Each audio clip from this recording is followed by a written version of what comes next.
Ja me täällä Experience-ohjelmassa totta kai rakastamme äidinkieltämme. Ja sen takia meillä on ilo ja kunnia esittää Ninja Sarasalon suomen kieltä huippumalleille kurssi. Ja seuraavaksi vuorossa suomen kieltä for supermodels-kurssi.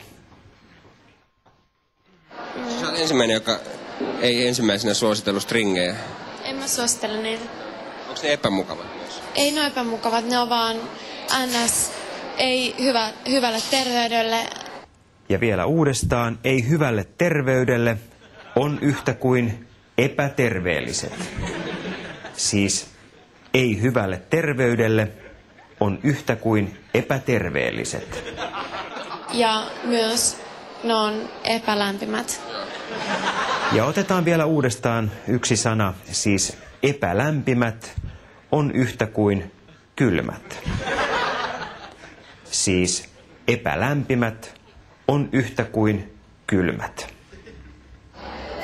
Koska suomalaisella kankulla, mikä nyt on suomalaisen naiselle, että suomalaisen naisella on pyörälantio, pitää olla mahdollisimman matalat. Että se ei korosta sitä pyöreyttä.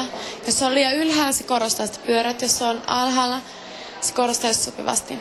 Joten tarpeeksi alhaat mini-bokserit. Otetaan vielä uudestaan. Siis alhaat on yhtä kuin matalat.